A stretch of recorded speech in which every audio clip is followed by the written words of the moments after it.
Hello बच्चों, let's read this question. The question is the rates of diffusion of sulfur dioxide, carbon dioxide, phosphorus trichloride and sulfur trioxide are in the following order.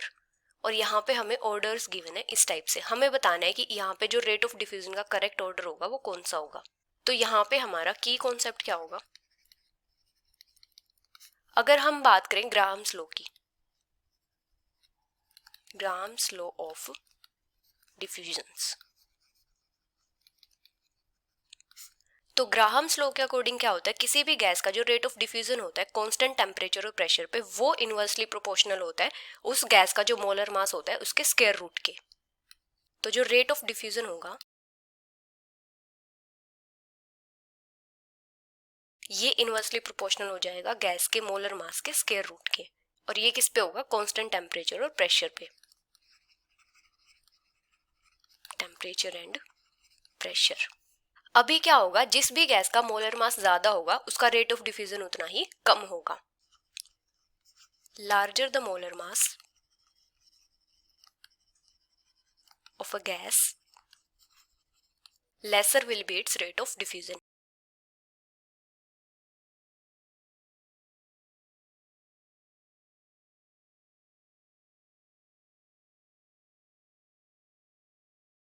अभी यहाँ पे हमें क्या क्या given है, sulphur dioxide, carbon dioxide, phosphorus trichloride and sulphur trioxide.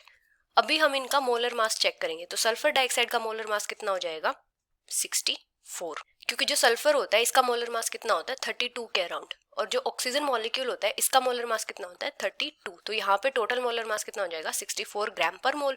अभी carbon dioxide का molar mass कितना हो जाएगा, 44. जो कार्बन एटम होता है इसका मास होता है 12 प्लस ऑक्सीजन मॉलिक्यूल का कितना होता है, 32.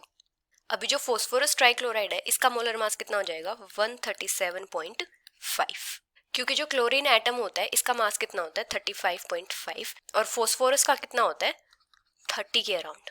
अभी सल्फर ट्राइऑक्साइड का मोलर मास कितना हो जाएगा, 80 ग्राम पर मोल. तो यहाँ पे सबसे कम मोलर मास किसका है, कार्बन डाइऑक्साइड का. तो इसका मतलब इसका जो रेट ऑफ डिफ्यूजन होगा वो सबसे ज्यादा होगा. मिनिमम मोलर मास, तो क्या हो जाएगा, मैक्सिमम रेट ऑफ डिफ्यूजन.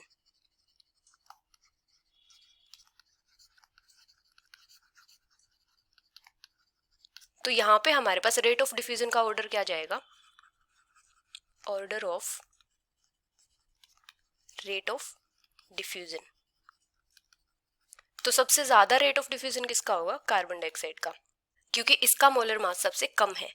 अभी जो 3 बचे हैं इनमें सबसे कम मोलर मास किसका है, सल्फर डाइऑक्साइड का. तो इसका जो रेट ऑफ डिफ्यूजन होगा वो इन तीनों में से ज्यादा होगा.